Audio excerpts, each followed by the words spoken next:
요한복음 21장은 여러분이 너무나 잘 아는 내용의 성경입니다. 특별히 여러분 요한복음의 주제를 말한다면 한마디로 하면 신본주의라고 할 수 있는 하나님의 은혜가 이 땅에 내려온 거예요.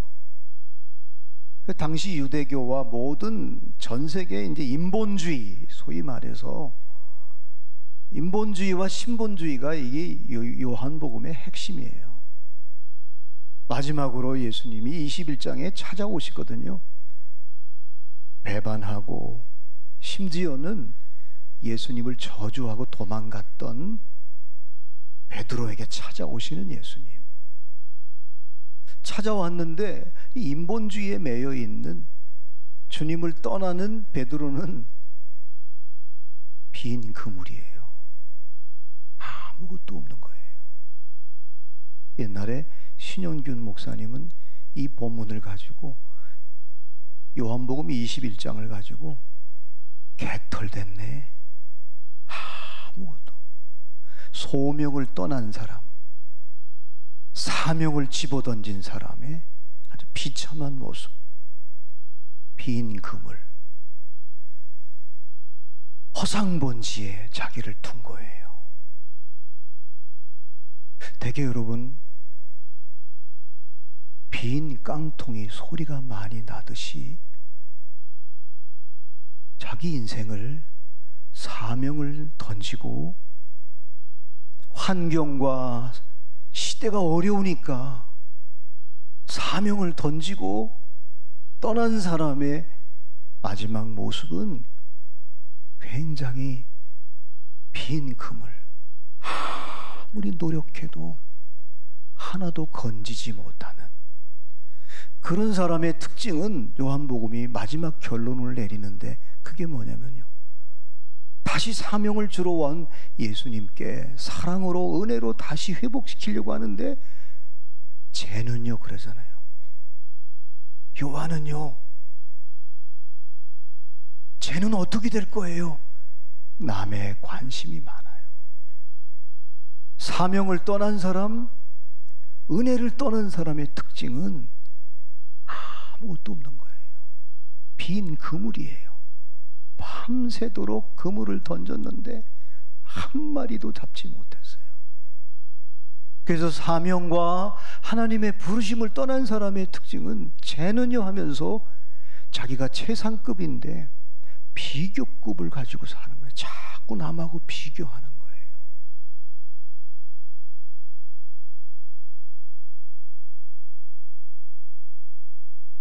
밤새도록 예수님을 떠나서 이제 배신하고 갔던 베드로가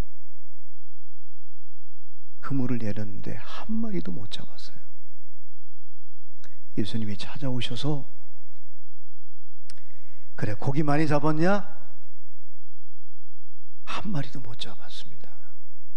그랬더니 예수님이 다시 말씀하셔요. 오른쪽에 그물을 던져라.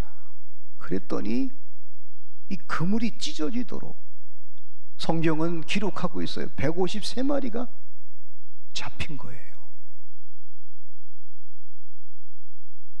다른 친구들은, 제자들은 가만히 있는데 너무 창피한 거예요, 베드로가. 왜냐하면 선생님, 다른 사람은 몰라도 나는 절대로 주님을 떠나지 않을 겁니다.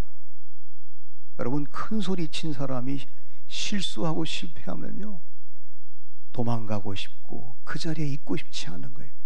요한복음 21장에 보면 그물이 찢어지도록 고기가 잡히니까 베드로가 물속에 뛰어들어갔어요. 왜? 너무 부끄러워서, 너무 창피해서. 근데 예수님이 그런 베드로에게 숯불을 펴놓고 생선을 굽고, 그 제자가 이제 물속에서 나왔으니 얼마나 춥겠어요. 그래서 숯불을 피워놨어요. 그러면서 하시는 말씀이, 요한의 아들아, 요한의 아들 시몬아, 네가 나를 사랑하냐? 여러분 생각에는 왜 베드로야 말하지 않고 왜 요한의 아들 시몬아 그렇게 말했을까요? 야 베드로야, 네가 나를 사랑하냐? 이렇게 묻지 않고, 원래 여러분 베드로는 사명을 받기 전에, 예수님을 부르심을 받기 전에는 시몬이었어요. 원래 이 시몬이라는 뜻은, 이름의 뜻은 듣는다는 뜻이에요. 그래서 이 듣는다는 뜻인데, 이 시몬이 하나님, 예수님이 부르실 때 그걸 듣고서 응답하실 때 이름이 바뀌었어요. 베드로라고. 원래 여러분, 왜 예수님께서 요한의 아들 시몬아 이렇게 부른 이유는, 창세기에 보면은, 창세기 49장 5절로 7절에 보면 야곱이 12자녀에게 마지막 축복을 하는데, 안타깝게도 시므온은 아주 성질이 급하고 분노를 잘해요. 굉장히 과격해요. 그 사람을 막 죽이고 그래요. 이제 마지막 야곱이 죽으면서 자녀들을 다 축복하는데, 이 창세기는 시므온과 레위에게 어떻게 야곱이 복을 빌었느냐면, 참 안타까운 얘기죠. 어떤 부모가 자기 자녀를 저주하겠어요. 근데 5절에 보니까 시므온과 레위는 형제요, 그들의 칼은 폭력의 도구로다. 내 호나 그들의 모의에 상관하지 말지어다. 내 영광아 그들의 집회에 참여하지 말지어다.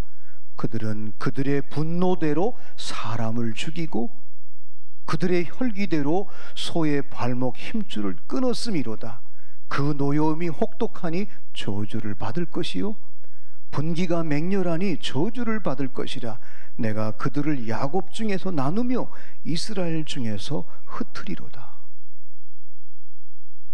여러분, 이게 얼마나, 아니 자기 자식한테, 이거는 너가 앞으로 분노하고 사람을 죽이고 네가 노여움을 갖고 있으면 너는 흩어질 거야. 그런데 너무나 다행스럽게도 가나안 땅 정복했을 때, 제비를 뽑을 때, 땅을 차지할 때, 제비 뽑을 때 이 시므온 지파가 유다 지파하고 같이 뽑는 바람에 흩어짐을 면했어요. 여호수아서 19장 1절에 보면, 둘째로 시므온 곧 시므온 자손의 지파를 위하여 그들의 가족대로 제비를 뽑았으니 그들의 기업은 유다 자손의 기업 중에 서라. 유다 지파와 함께 제비를 뽑는 바람에 흩어짐을 면했어요. 여러분, 요거를 한번 연결시키면, 지금 베드로가 예수님을 떠나고 배신하고, 그냥 배신한 게 아니라 예수님을 저주하면서 배신했거든요. 그러면 자기만 도망가면 되잖아요. 근데 선동자예요. 베드로는 약간 선동해가지고 제자들을, 야 가자, 갈릴리로 가자. 결국 선생님 따라다녔더니 결국은 이렇게 됐다. 선동해가지고 갈릴리로 간 거예요. 여러분이 한번 이걸 연결시켜 보세요. 유다 지파에게 제비 뽑을 때 붙어버리는 바람에 다행히 흩어짐을 면했어요. 근데 예수님이 유다 지파에서 태어나셨잖아요.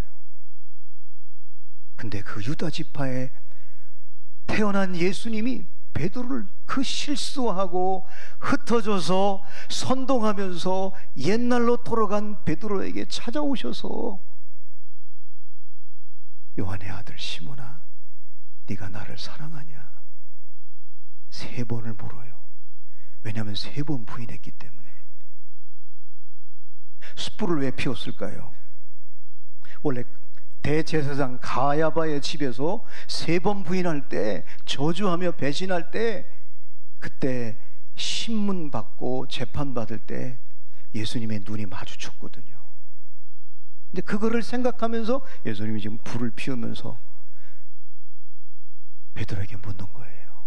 요한의 아들 시몬아, 네가 나를 사랑하냐?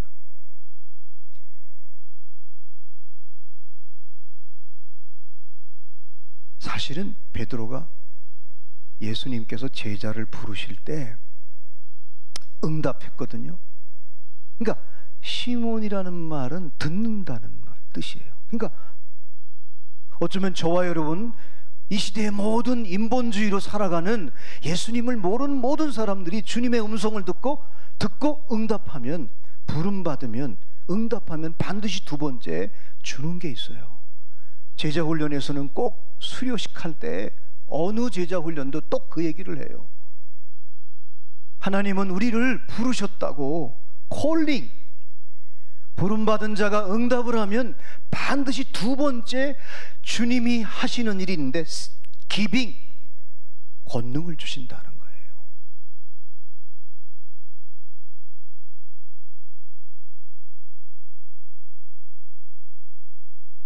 우리 마태복음 1장 15절에 보면은, 1절에 보면 예수께서 그의 12제자를 부르사 더러운 귀신을 쫓아내며 모든 병과 모든 약한 것을 고치는 권능을 주시니라. 부름받은 자가, 하나님의 부르심에 응답하는 자가 믿음으로 응답하면 반드시 권능을 주시는 거예요. 어떤 권능?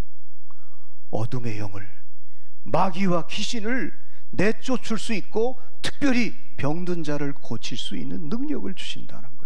그리고 세 번째가 뭐냐? 샌딩, 보내셔요.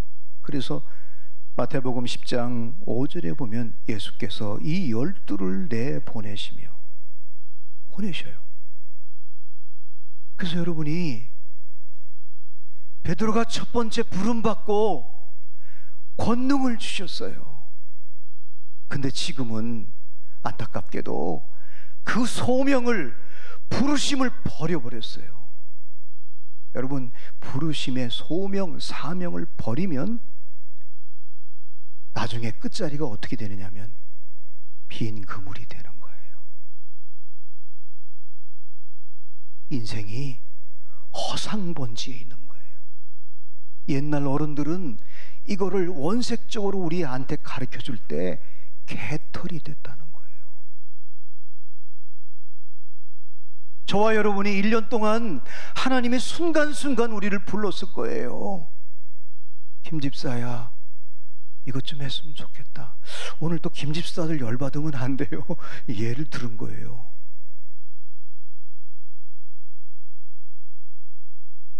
근데 지난 1년을 돌이켜볼 때 혹시 빈 그릇이 됐다면 오늘 이 메시지를 통해서 주님이 불러요.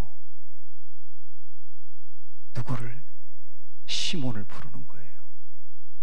너가 이름이 듣는 자인데 그 들음을 잃어버리고 소명과 사명을 던져버리면 너의 인생은, 너의 모든 사역은 빈 그물이 될 수밖에 없다는 거예요. 빈 그릇이 된 사람은 특징이 뭔지 아세요? 자꾸 누구하고 비교해요. 오늘 베드로가 또 비교하잖아요. 쟤는요 그러잖아요. 몇 절이죠? 우리 한번 제가 읽어드릴게요. 본문, 목사님께서 본문을 읽지 않았지만 우리 성경의 21장에 보면 21절에 이에 베드로가 그를 보고 예수께 여짜오되, 요한이에요, 주님 이 사람은 어떻게 되겠사옵나이까? 예수께서 이르시되 내가 올 때까지 그를 머물게 하고자 할지라도 내게 무슨 상관이냐? 너는 나를 따르라 하시더라. 저와 여러분은 최상급이에요. 하나님의 자녀예요. 유일하게 우리를 부르셨어요. 부르시면 그때부터 권능으로 이 땅의 어둠의 영을 물리친 마음에다 세상적이고 정욕적이고 마귀적인 것을 야고보서에 있는 말씀처럼 다 이길 수 있어요. 근데 사명을 던져버리면, 소명을 던져버리면 우리의 인생은 빈 그릇이, 빈 그물이 될 수 있다는 거예요. 베드로가 이렇게 부름받고 권능을 가지고 사역하다가 예수님을 따라다니다 어느 날 가이사랴 빌립보에서 예수님이 또 한 번 물어봐요. 제자들에게, 얘들아, 너희들은 나를 누구라 그러냐? 왜 물어봤느냐면 그때 당시에 모든 로마가 통치하고 있을 때 주가 누구냐? 역사의 주인이 누구냐? 가이사, 황제. 근데 베드로가 계속 예수님을 부르심에 응답하고 따라다니다 보니까 이 역사의 주인은 바로 우리 예수님이구나. 마귀와 사탄이 타락한 인간을, 선악과를 따먹은 모든 인간을 지배하고 있는데 예수님이 가는 곳에는 해방이 있고 자유가 있고 그 영적 전쟁에서 우리가 예수님과 함께 갈 때 승리하는구나 하면서 이 역사의 주인은 바로 예수님이구나. 그래가지고 베드로가 뭐라고 고백했어요?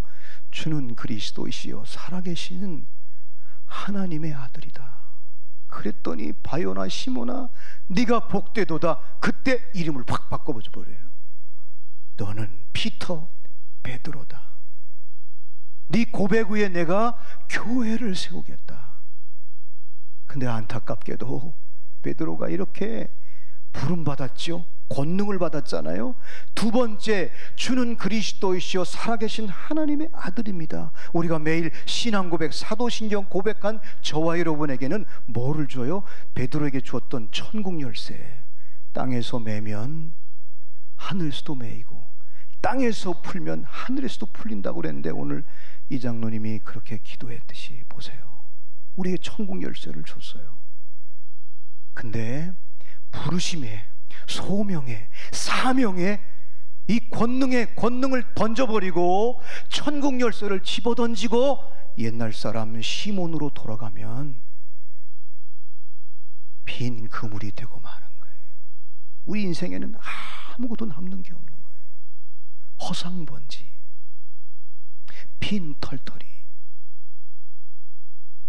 그런데 오늘 제가 여러분에게 이 마지막 주일날 전하고자 하는 메시지는 거기에 있지 않습니다. 그렇게 사명을 더 집어던지고 권능을 던지고 천국 열쇠를 던지고 옛사람으로 돌아갔던 베드로에게 찾아오시는 예수님.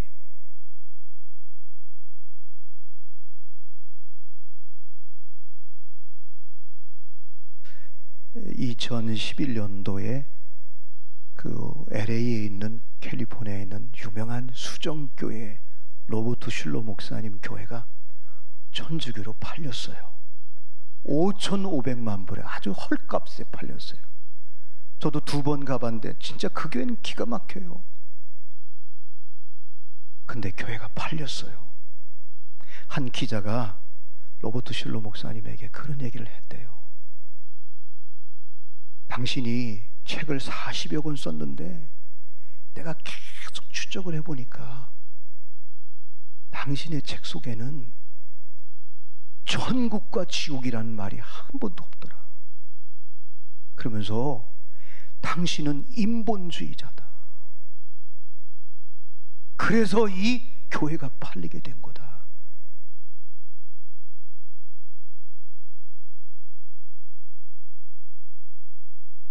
사랑하는 여러분, 저와 여러분에게는, 여러분은 세상에서 하나님께서 불러냈어요.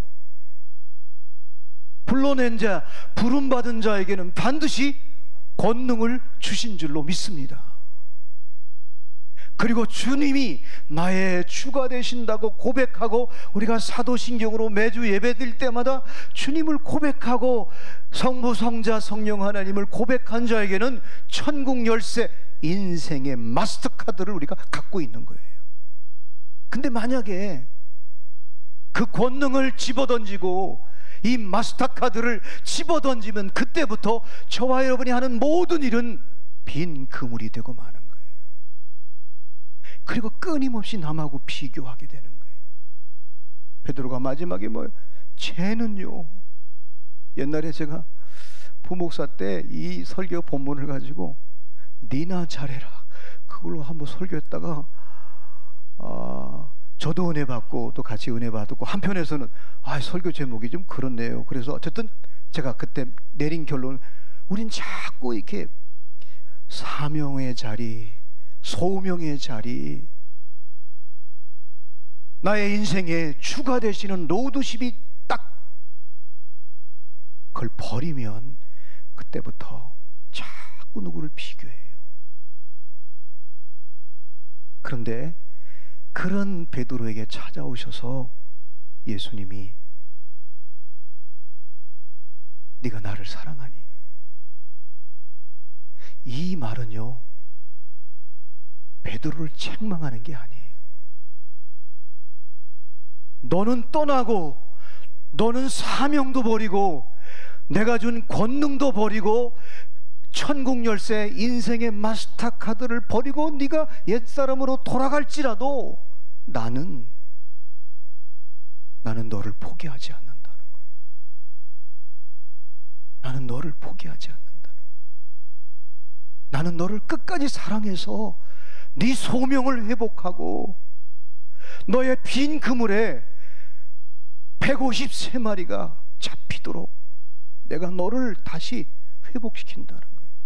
여러분, 153마리라는 말은 두 가지 해석이 있잖아요. 여러 가지 해석이 있지만 그 갈릴리 바다에 153 종류의 고기가 있다, 그런 의미도 있고, 또 영적인 해석은 153마리라는 의미는 베드로가 고기 잡는 어부였는데 부름받았을 때 너를 사람 낚는 어부가 되게 하라고 그랬는데, 네가 예루살렘에서 첫 교회를 세우고 그 교회가 당시에 153 종족을 구원시키는 교회의 출발이다.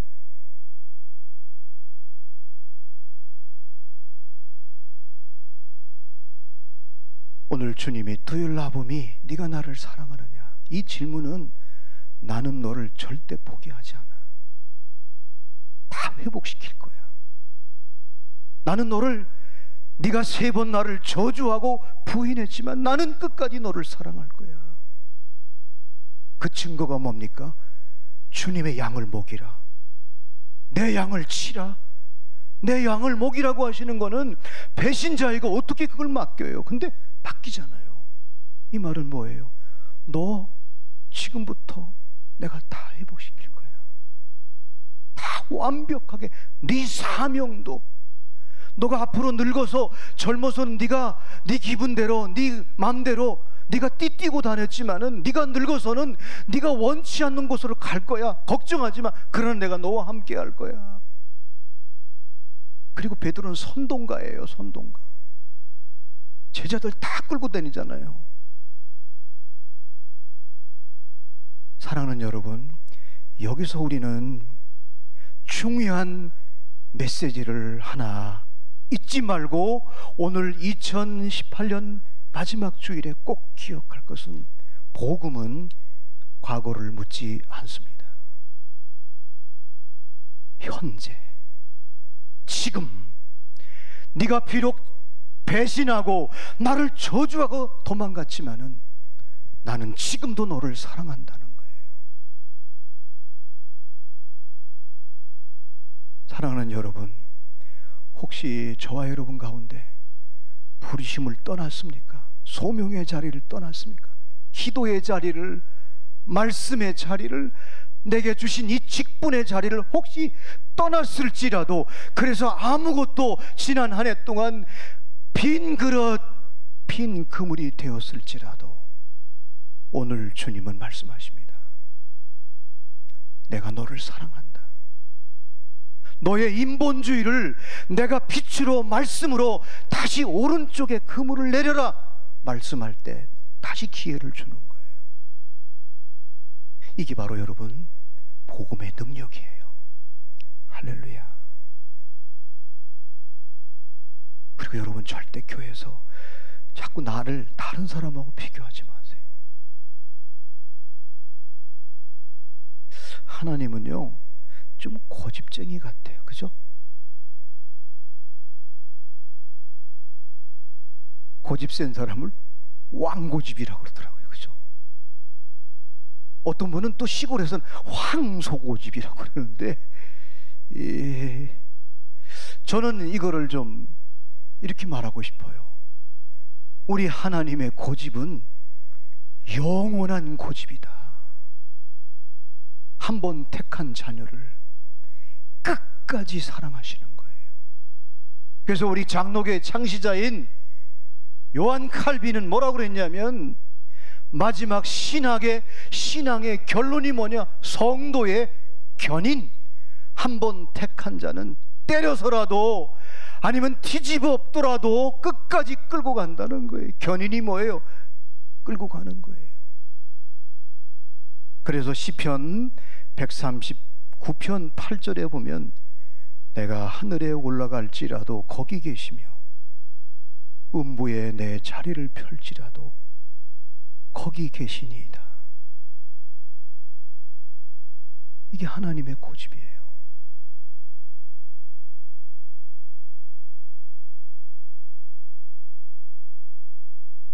저와 여러분을 회복시키기 위해서 오늘 이 말씀이 선포되는 거예요. 내년부터 여러분, 김 집사야, 오른쪽에 그물을 던져보지 않겠니? 그 오른쪽이 어딘지 모르지만 너의 물질, 너의 자녀, 너의 인간관계, 너의 사명, 어떤 것도 될 수 있습니다. 오른쪽에 그물을 던져보지 않겠니? 해마다 늘 빈 그릇, 빈 그물이었는데 그렇게 노력하고 그렇게 열심히 살았는데 아무것도 건지지를 못했어요. 근데 주님이 말씀하십니다. 내년부터 한번 던져보지 않겠니? 던져라. 저와 여러분이 던질 때 153마리가 잡혔던 것처럼 어떤 종류가 우리에게 회복되는 역사를 하나님이 주실 줄로 믿습니다.